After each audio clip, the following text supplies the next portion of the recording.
मेरे घर वालों ने मुझे निकाल दिया था, तो मैं फिर भटकते भटकते ख्वाजा सलाम के डेरे पर चली गई। सिर्फ और सिर्फ मेरे बहनोइयों ने और रिश्तेदारों ने मुझे बहुत टार्चर किया। इतने जो निगरान और टीचर होते थे इतने सवालात करते थे कि आपने पढ़ लिख के क्या कर लेना है, आपने तो नाचना है, आपका काम मांगना है और आपका काम तो बैगिंग है, तो आप ये सब काम ये क्यों पाड़े हो, ये वो। जहाँ तक मैं ऐसे वजह से पहुंची कि मैं जब मेरे गुरु को पता चला कि ये तो जॉब करने लगी है, जो भीख मंगवाते हैं सेक्स वर्क करवा के, वो मतलब कि इनको नशे के आदी बना के इनकी ज़िंदगी तबाह कर देते हैं। और बहुत से लोगों ने मेरे साथ ज़्यादती भी की और झूठे इल्ज़ाम भी लगाए, ये तो ये है इसने हमारी चोरी की।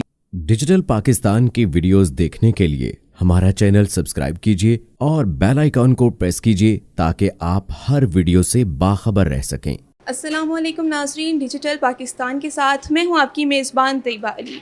नाज़रीन, आपने बहुत सारी कहानियां सुनी होंगी ख्वाजा सिराहों के बारे में, लेकिन आज मैं आपको एक ऐसी ख्वाजा सिराह से मिलवाने जा रही हूं जो कि फैसलाबाद की अब्दुर्रहमान है, जिन्होंने अपने जैसे लोगों के लिए हिम्मत और बहादुरी की एक आला मिसाल कायम की है। जबकि उनके घर वालों ने उनको घर से निकाल दिया, उनके गुरु ने उनको 3 लाख में बेच दिया, लेकिन फिर भी उन्होंने हिम्मत और बहादुरी का दामन थामे रखा और अपनी तालीम के सिलसिले को जारी रखा। और आज इस वक्त वो फैसलाबाद वेस्ट मैनेजमेंट कंपनी में बतौर सरकारी मुलाजिम अपने फ़राइज़ सर अंजाम दे रही हैं। तो इस मुकाम तक पहुंचने के लिए उनको किन किन मराहल से गुजरना पड़ा और किन किन मुश्किलात से गुजर के आज मुआशरे में उन्होंने अपना ये मुकाम हासिल किया है, तो आइए उनसे जानते हैं। अस्सलाम वालेकुम। वालेकुम सलाम। अच्छा अब्दुर्रहमान, मुझे सबसे पहले ये बताइएगा कि आप किस एरिया से बिलोंग करती हैं और कितने अरसे से यहाँ पे क़याम पज़ीर हैं?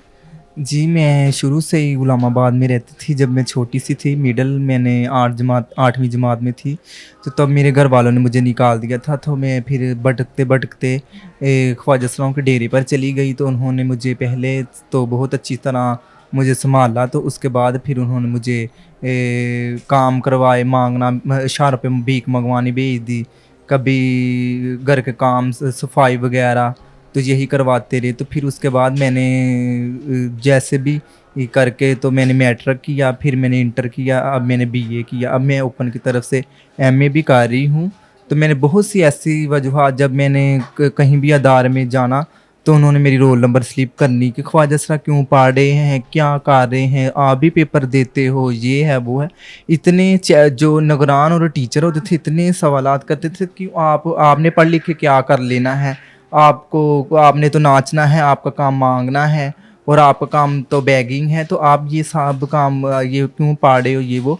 लोगों के इतने सवाल होने, और जब मैंने सड़कों पे जाना भीख मांगने तो लोगों ने मुझे बहुत से ज़्यादती वगैरह का शिकार बनाना। लोग मुझे वो बोलते थे कि इतने पैसे ले लीजिए कल। मैंने कहा नहीं।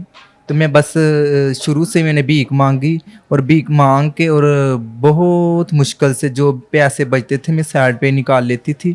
उन्हीं वजह से मैंने इंटर, मैट्रिक और बीए किया, जिसकी वजह से मैं आज इधर हूँ। तो अब्दुर्रहमान, मुझे ये बताइएगा कि तालीम आपने हासिल कहाँ से की? और because unfortunately we are living in this society जहाँ पे ट्रांस कम्युनिटी को इतना एक्सेप्ट नहीं किया जाता, तो तालीम के ये जो सफ़र था आपका तालीम हासिल करने का, उसके दौरान आपको कौन कौन सी मुश्किलात जो हैं वो पेश आईं? जब मैंने government new colony high school से किया था, तब सब लोग मुझे ऐसे जनाना बहुत से अल्फाज बोलते थे, तो मैं इसी वजह से खामोश हो जाती थी कि मैंने इधर पढ़ना है।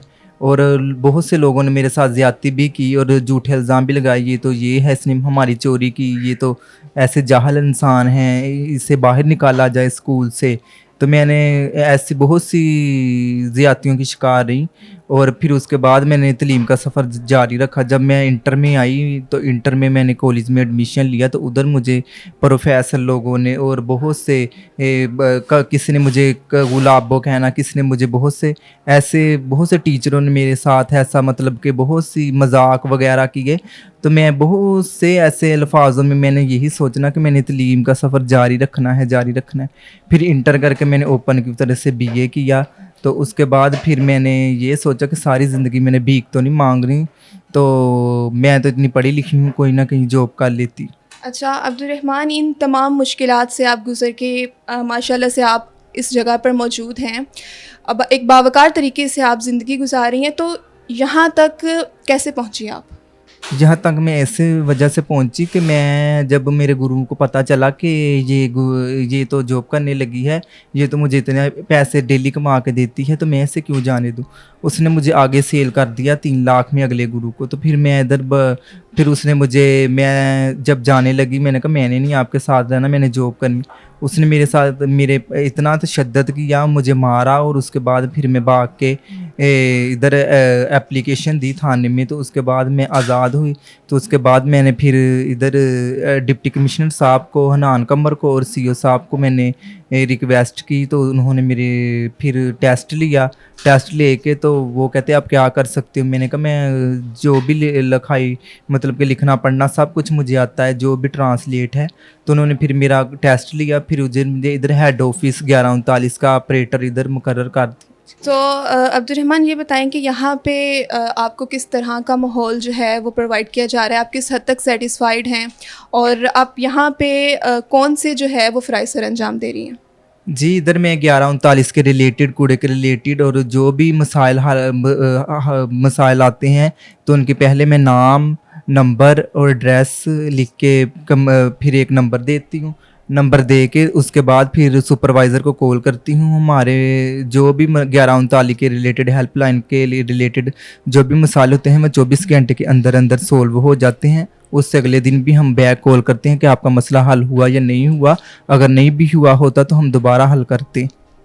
ठीक है, तो आपके इस सफ़र में, आपकी इस जर्नी में आपके पेरेंट्स का कितना किरदार था? आप क्या समझती हैं कि फ़ैमिली ने आपको किस हद तक सपोर्ट किया यहाँ तक पहुँचने के लिए? फैमिली तो मुझे मेरे फादर ने और मदर ने मुझे बहुत एक्सेप्ट किया।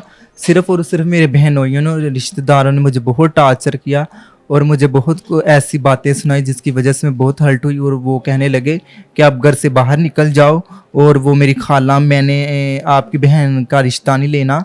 तो इसी वजह से कि आप ऐसे होंगे, आपके घर लोग आएंगे, आपको ये कहेंगे वो कहेंगे, जिसकी वजह से मुझे घर से मतलब कि निकलना पड़ा मजबूरन हो। ठीक है, तो आप उन वालिदैन को क्या पैगाम देना चाहेंगी जिनके घरों में इस तरह के बच्चे मौजूद हैं? मैं इनको यही पैगाम देना चाहूँगी, ये भी अल्लाह की मखलूक हैं और सबसे पहले वो अल्लाह की मखलूक हैं, इब्ने आदम हैं, तो इन्हें बाहर नहीं निकालना चाहिए। जैसे वो लड़के और लड़की को केयर करते हैं वैसे ट्रांसजेंडर को केयर करें।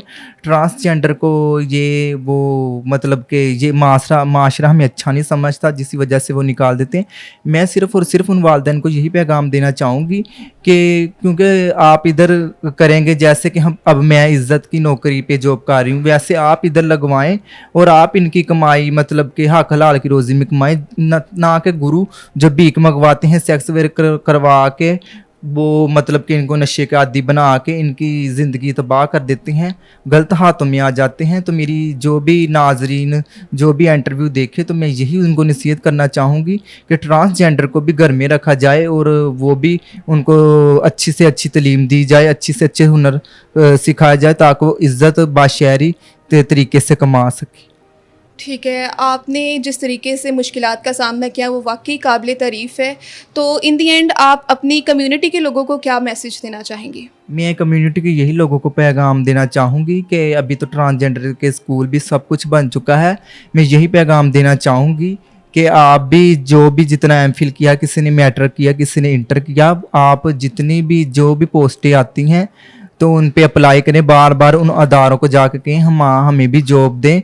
जैसे कोई हिचकिचाते हैं कि ख्वाजा सरा लगेंगे इधर हमारे गलत काम करेंगे, जो भी जिस वजह से भी वो अपना जहन और माइंड की बात होती है वो जहन अच्छा कर ले।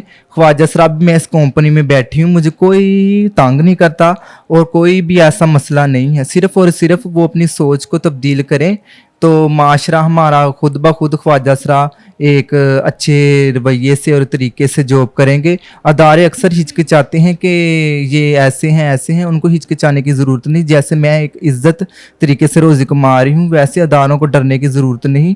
वो कहीं भी एक एक अदारे में एक एक ट्रांसजेंडर को मौका दिया जाए ताकि वो इज़्ज़त की रोज़ी और रोज़गार फराहम करने के मौके दिए जाए।